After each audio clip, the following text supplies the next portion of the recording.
Hello friends, in last lecture we study about the sexual reproduction. In that we study the structure of flower and also we study the structure of the androecium.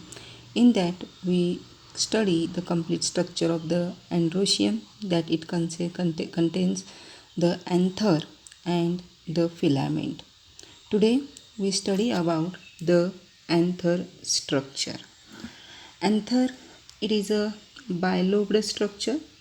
Bilobes means two lobes. In this diagram we can see the two lobes. This is one lobe, this is the second lobe. Okay, these are the two lobes. As it is having the two lobes, it is a bilobe and it is also called as a dithecus. Di means two and thecus means lobes. Okay, it has having two lobes, therefore it is called as a dithecus. Then it has having the longitudinal groove. Then it has having the four side. This is the first, this is the second, this is the third and this is the fourth. These are the four sides of the anther. Okay, there, and in each lobe there are the four pollen sacs. Okay, suppose this is the one lobe, this is the another lobe, and in that it has having the pollen sacs. These are red color are the pollen sacs, or it is also called as a microsporangia.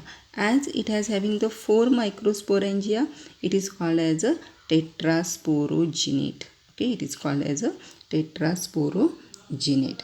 Now we see the complete internal structure of the anther, which is known as the TS of anther. This is the TS of anther.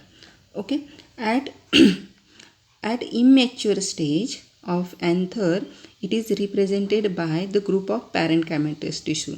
म्हणजे ज्या वेळेस anther immature स्टेजमध्ये असतो तेव्हा इथं पूर्णपणे काय असतात, या पूर्ण स्ट्रक्चरमध्ये जर आपण बघितलं, this is the TS of anther. In this at immature stage there are all are the parenchymatous tissues are present. Okay, which is surrounded by the epidermis. This is the outer epidermis layer. As the maturity takes place, these cells are becomes the inside some cells which undergo the continuous cell division and transferred into the archesporial cells. Okay, इथं ज्या काही cells असतील, जसं division होत जाईल त्यावेळेस त्या कुठल्या स्टेजला येतात, तर सेकंडरी स्टेजला येतात. त्या सेकंडरी स्टेजला आल्यानंतर त्या ज्या सेल्स आहेत त्या सेल्सचं कन्वर्जन कशामध्ये होतं, आर्कीस्पोरियल सेल्समध्ये होतं. Okay, after the maturity the archesporial cells divides. Okay, ह्या आर्कीस्पोरियल सेल्स ज्या आहेत त्या डिव्हाइड्स होतात and they produce the sporogenous cells, or they are called as a microspore mother cells, and all these microspore mother cells are converted into the sporogenous tissue. Okay, now how the complete structure of the anther is. Okay, we see this is the complete structure of the anther. It has having the two lobes. This is the first lobe, this is the second lobe. Okay, therefore it is called as a dithecus. Then it has having the four microsporangia. This is the first microsporangia, this is the second, this is the third, this is the fourth. Therefore it is called as a tetrasporogenate. It is also called as a tetrasporogenate. Okay. The TS of anther is consist of the two parts, that is the wall of anther. Okay, it consists the wall of anther, and second part it consists of the sporogenous tissue. It consists of sporogenous tissue. Okay, it consists of sporogenous tissue. Okay, these are the two parts of the TS of anther. जर आपण बघितलं तर या ठिकाणी दोन parts आहेत. एक म्हणजे वॉल आहे, ही पूर्ण हा जो कंप्लीट ग्रीन कलरचा आपल्याला जो पार्ट दिसतोय, this is called as a anther wall, and this is the yellow color part. Okay, this this is called as a sporogenous tissue. Now we see the one part in one by one. Okay, First we see the anther wall. The anther wall is made up of three parts, that is the epidermis, endothelium, middle layer and tapetum. Okay, these are the four parts of the anther wall. And next is the sporogenous tissue. Now where is the epidermis is present? This is the complete outer single layer wall is called as a epidermis. Then endothelium, inner to epidermis there is again one single layer is present. Okay, this is the single layer is present, that is called as a endothelium. Middle layer, there are 1 to 2 layers below the endothelium. एंडोथेशियमच्या खाली जे 2 layers आहेत त्याला काय म्हटलं जातं? Middle layer असं म्हटलं जातं. And inside the middle layer there is another 1 layer. This layer is called as a tapetum. That layer is called as a tapetum. And last, the cells which is contains the cells that sporogenous cells are present below the tapetum. Okay, this is the structure of the anther wall. Now we see the every part, that is the epidermis, endothelium, middle layer, tapetum and sporogenous tissue one by one. Okay, the first part of the anther wall is the epidermis. Okay, now this epidermis is one cell thick. One cell thick म्हणजेच काय तर फक्त single cells असतात. ज्या single सेल्सचा एक layer जो आहे जर आपण बघितलं तर हा जो कंप्लीट आउटर लेअर आहे जो आपल्याला पिंक कलरमध्ये जो आपल्याला आउटर लेअर दिसतोय, that outer layer is called as a epidermis. फक्त किती आहे त्याच्यामध्ये फक्त सिंगल सेलचं थिकनेस आहे. What is the function of this epidermis? It help in the dehiscence of anther.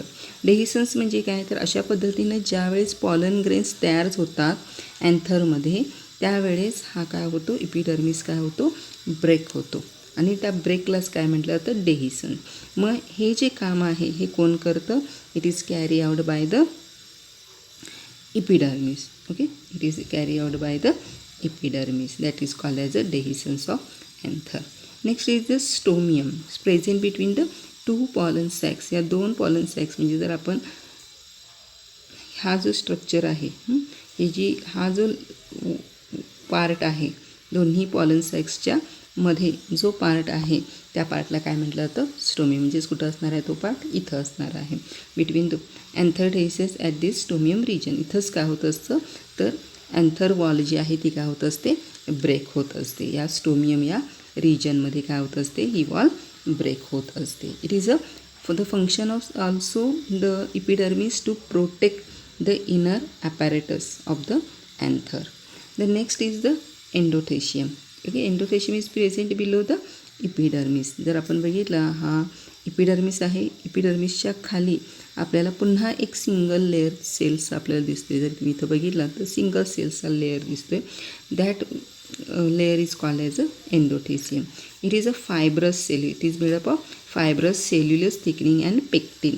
तो कशाचा बनलेला आहे, फायब्रस सेल्युलोजचा थिकनिंगचा आणि लिटिल पेक्टिनचा बनलेला असतो. म्हणजे फंक्शन काय आहे, at maturity this cells lose the water and help in the dehiscence of the anther. म्हणजे ज्यावेळेस अँथर मॅच्युअर होतो आणि ज्यावेळेस पॉलन ग्रेन्स तयार होतात ते पॉलन ग्रेन्स बाहेर पडण्यासाठी ते काय करतात, वॉटर जे आहे ते लूज करतात आणि त्या ठिकाणी काय करतात, जे आपलं सेल्स आहे त्या सेल्स काय होतात, ब्रेक होतात. And due to that the pollen grains comes out of the anther.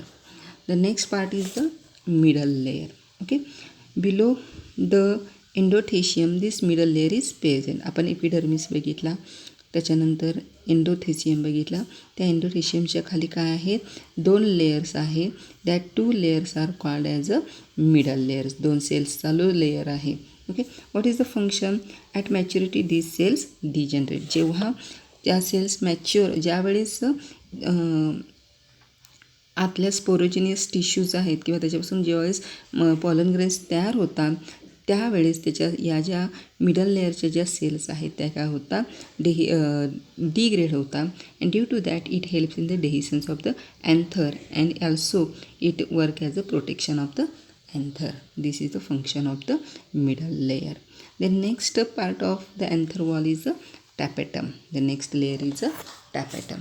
Okay, जर आपण इपिडर्मिस, एंडोथेशियम, मिडल लेअरच्या खाली हा आता जर आपण जो स्पॉट असलेला जो सिंगल लेयर आपण बघतोय. Okay, which is having the pink spot, that is having the nucleus. Okay, that cells forms the tapetum. It is the innermost layer surrounded the sporogenous tissue. म्हणजे या ज्या स्पोरोजिनियस टिश्यू आहेत आतमध्ये, इथं आतमध्ये ज्या काही स्पोरोजिनियस टिश्यूज आहेत त्याला त्याच्या सराउंडिंग म्हणजे त्याच्या भोवती काय असतो, टॅपेटमचा लेयर असतो. जर आपण या डायग्राममध्ये बघितलं तर हे जे आहे हे कंप्लीट काय आहे, टॅपेटम आहे. या tapetum, okay, this is the tapetum layer. Inside the tapetum there are the sporogenous tissue. So the tapetum surrounds the sporogenous tissue. Okay, now these cells are multinucleate. या सेल्स ज्या कशा असतात, multinucleate असतात. Then it contain the Ubisch body. Ubisch bodies म्हणजेच काय, these are Ubisch bodies secretes the sporopollenin नावाचा जो substance आहे. ह्या ज्या म्हणजेच ह्या ज्या सेल्स आहेत ह्याच्या टॅपेटमच्या, त्याच्यामध्ये काय असतात, युबिस्ट बॉडी असतात. या काय सिक्रेट करतात, स्पोरोपॉलिनिन. स्पोरोपॉलिनिनचं काम काय आहे, तर it nourish the developing pollen grains. म्हणजे जे काही पॉलन ग्रेन्स इथं तयार होणार आहे त्या पॉलन ग्रेन्सना अन्न पुरवण्याचं काम किंवा नरिश करण्याचं काम जे आहे ते टॅपेटमचं आहे. बऱ्याच वेळेला हा प्रश्न परीक्षेमध्ये विचारलेला, what is the function of the tapetum. Okay, तर टॅपेटमचं फंक्शन काय आहे, it nourish the developing pollen grain. This is about the tapetum. The next part of the anther is the sporogenous tissue. Inside the sporogenous tissue there are the sporogenous cells. Sporogenous tissues कशाच्या बनलेल्या असतात, sporogenous सेल्सच्या बनलेल्या असतात. ह्या ज्या sporogenous cells आहेत that undergo meiosis. या ज्या स्पोरोजिनियस सेल्स आहेत त्या काय होतात, मिओसिसमध्ये जातात. म्हणजेच नेमकं काय होतं बघा, आपल्याला माहिती आहे मिओसिसमध्ये काय होतं, एक सेल असेल त्याच्यापासून काय तयार होतात, पहिल्यांदा 2 सेल्स तयार होतात आणि त्या 2 सेल्सपासून आणखीन काय तयार होतात, 4 सेल्स तयार होतात. ओके, 4 सेल्स तयार होतात. तर अशा पद्धतीनं स्पोरोजिनियस टिश्यूज ज्या आहेत, स्पोरोजिनियस टिश्यू ज्या आहेत त्या स्पोरोजिनियस टिश्यूज कशाच्या बनलेल्या आहेत, sporogenous cells which is having the 2n number of chromosome. बरोबर. आता हे जे 2n नंबर ऑफ क्रोमोझोम्स असणाऱ्या ज्या स्पोरोजिनियस सेल्स आहेत या काय होतात, दे अंडरगो